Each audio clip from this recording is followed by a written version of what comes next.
Shalom, my name is Yair Davidiy. I'm speaking to you from the land of Israel.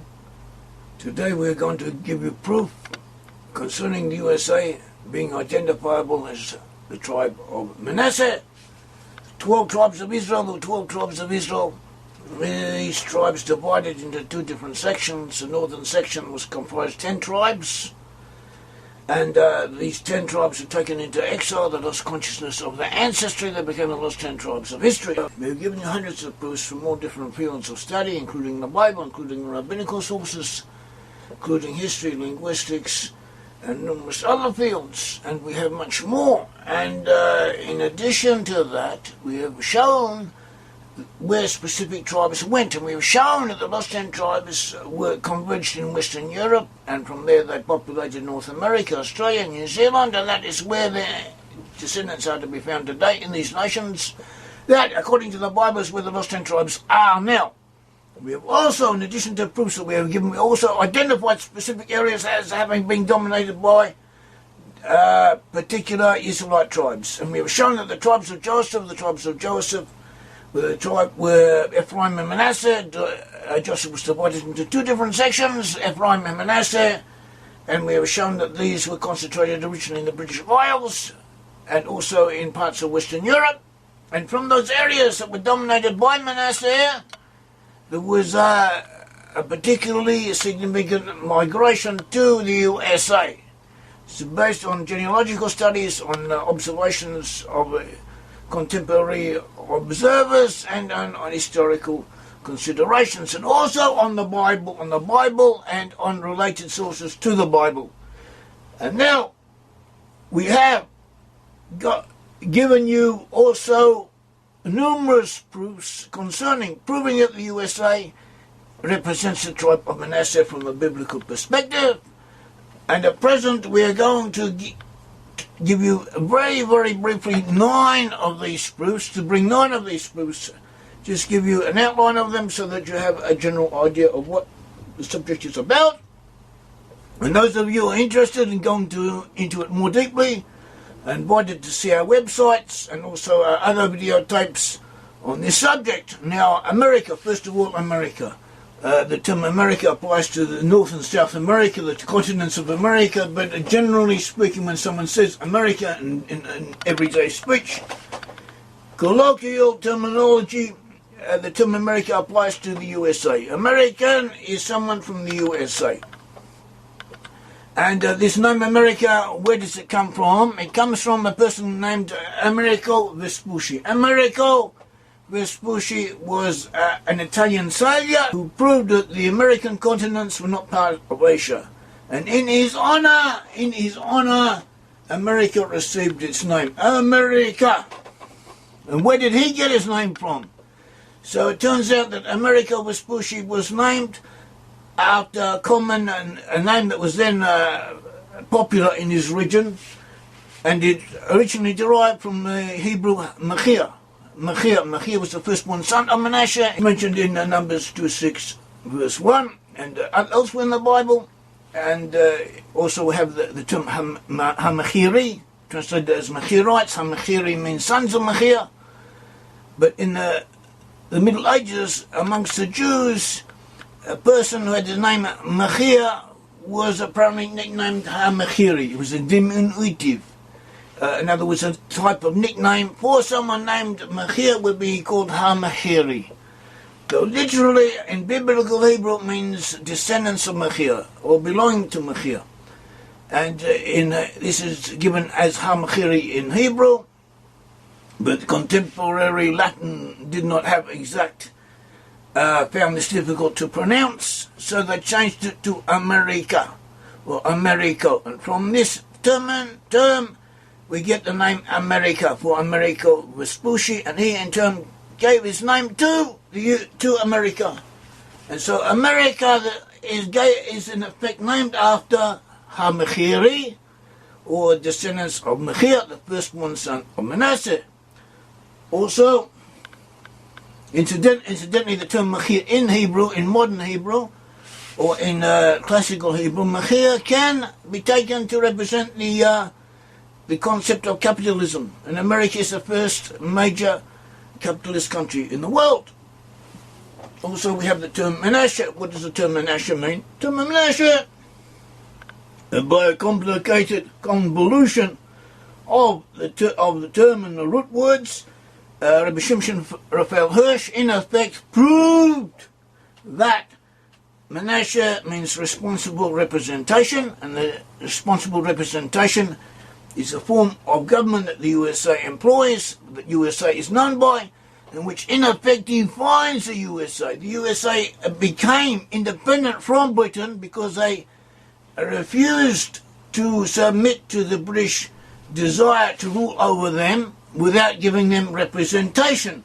Their slogan was no taxation without representation. In other words, responsible representation represents a very essential portion of their being, and the cause which gave rise to them as an independent entity, as independent that is from the British Empire.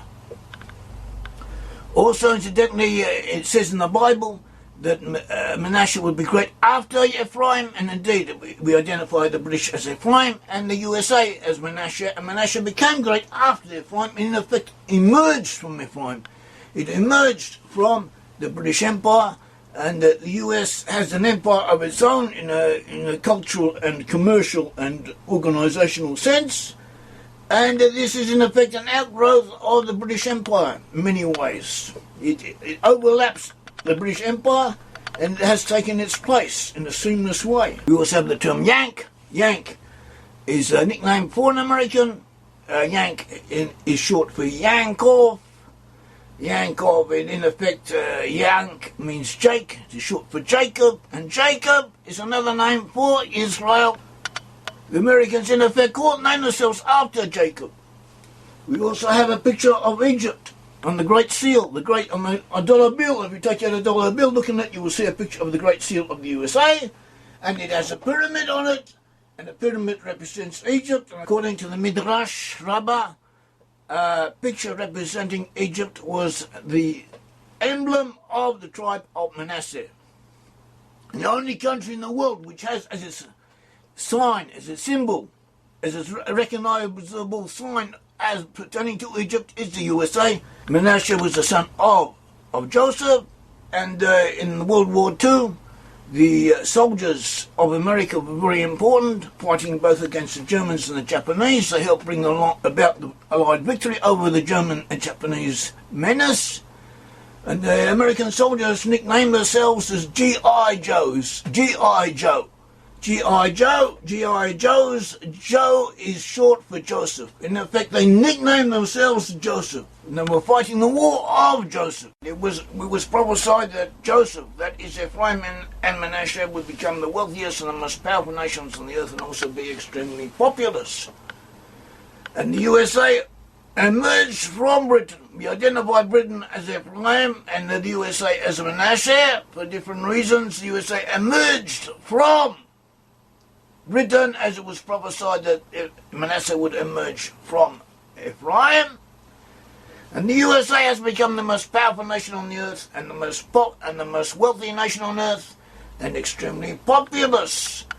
The USA puts out on defence a combined sum of money which exceeds that of all the rest of the world together, or it is at least close to it.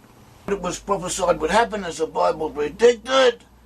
See Numbers 24 verses 7 to 9, Micah 5 verses 7 to 9, Deuteronomy 33 verse 27 and verse 29, and Jeremiah 51 verses 20 to 21, Zechariah 10 to 7. It also prophesied that Joseph would be the most wealthy of all nations. First, Britain and the British Empire had control of 20% of the world economy. Now the USA does. The USA has taken the place of Britain, as it was predicted that Manasseh would emerge and become great after Ephraim. And the USA now controls about a fifth or more of the world economy. Despite having come down somewhat in recent years, it still is the most wealthy nation on the earth and the most powerful nation on the earth, and this is what was predicted would take place, as the Bible says. See Genesis 27:28, 49:25, Deuteronomy 33:13-16, Hosea 2-8. It was also prophesied that the lost 10 tribes, especially Joseph, would be extremely numerous, and this is what they have become. See Genesis 15:5, 22:17, 24:16, 32:12, Numbers 23:10, Isaiah 10:22, 26:15, Hosea 1:10. So the USA has fulfilled the role prophesied concerning Joseph. It has become the most wealthy and the most powerful nation on earth, as it was prophesied that the 10 tribes headed by Joseph would. We also have Joseph as the provider for all of the earth. Joseph was the son of Jacob. Jacob is also known as Israel. Joseph was his son. Joseph was the father of Brit-Am and Manasseh. Joseph, whilst he was in Egypt, he was second to the king of Egypt and was responsible for providing food for all of the people of Egypt and for the surrounding nations. Possibly all of the civilized world in his time. And the USA in its turn has provided succor and aid and assistance to almost every nation on earth. Different nations would have starved if it had not been for the USA.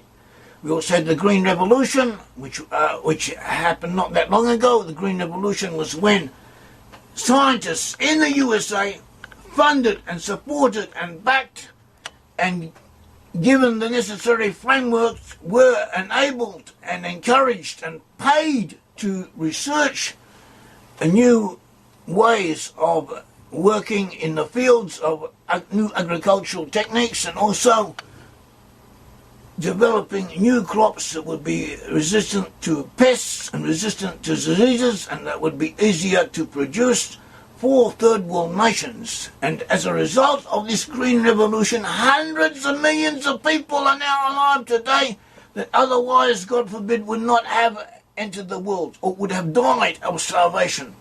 And this is what the USA has done, and history will recognize it, even though people tend to forget it at present.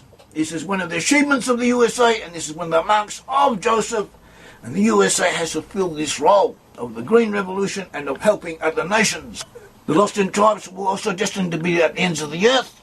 The USA is at the ends of the earth. When you take the land of Israel as being the center of the earth, the USA is at the geographical extremities of the earth, and other Israelite nations are also at the extremities of the earth, such as the British Isles, and Scandinavia, and Western Europe, and Australia, and New Zealand. All those areas are the geographical extremities of the earth when you take the land of Israel as being at the center. Concerning the ends of the earth, see Isaiah 24:16, 26:15, 41:8-9, 43:6, 49:6. Also, it was also predicted that the lost 10 tribes would be a light to the nations and enable a civilizing influence on other peoples, and this is what the USA has become and still fulfills this role, despite all the faults and the corruption and all kinds of criticisms that may legitimately be made against the USA. On the whole, it has been a good nation, a nation that has done good in the world, has helped uplift humanity. It has been a light to the nations, and this is what it was prophesied the lost 10 tribes would be in their places of exile. See Genesis 12:2-3, 18:18, 22:18, Isaiah 42:1, 42:6, Amos 5-15. The USA has been a light to the world. It has been a civilizing influence on the peoples of the earth. There are additional characteristics that were predicted concerning Joseph, concerning Ephraim and Manasseh, concerning the lost 10 tribes in general, that have been fulfilled in the USA. Those who are interested can see other materials on the subject. We have just now numbered 9 of these attributes, and we have briefly described them. The 9 attributes that we did describe or mention were the USA being named America, America meaning Ha-Machiri, or sons of Machir, Machir having been the firstborn son of Manasseh. Also the very name Machir, meaning capitalism, the principle of capitalism, which is what the USA has embodied. We also had the name Manasseh in Hebrew, meaning responsible representation. And this is a principle that has enabled the USA to give expression to itself. It reflects the essence of Manasseh. And this is what the USA is. We also have the name Yank, being short for Jacob. Jacob being another term for Israel, proving that the USA are named after the forefather of the Israelite nations. We have a picture of Egypt on the Great Seal of America, representing America. The pyramid represents America. This is a symbol of the USA. And in addition to that, we have the name G.I. Joes are being applied to American soldiers. Joe, in other words, short for Joseph. Americans naming themselves after Joseph and fulfilling the task of Joseph. We have the USA as having been the most powerful nation on the earth and the most wealthy nation on the earth, this is what it was prophesied would happen, would come about through the lost 10 tribes, through Joseph. And this is what the USA has been and still is. Also, we have Joseph as being the provider for all the nations of the earth. And the USA has done this, fulfilled this role as being the provider for other nations. The USA is situated at the ends of the earth when measured from the land of Israel. This was also a characteristic of the lost 10 tribes, according to the Bible. Also, the USA has been a light to the nations, a civilizing influence on the peoples of the earth, as it was predicted that lost 10 tribes would become. So we have all these proofs showing that the USA is indeed, to a significant degree, peopled by descendants of the lost 10 tribes and fulfilling the role that was predicted the lost 10 tribes, especially Manasseh, would fulfill. May the Lord God of Israel bless you. Thank you.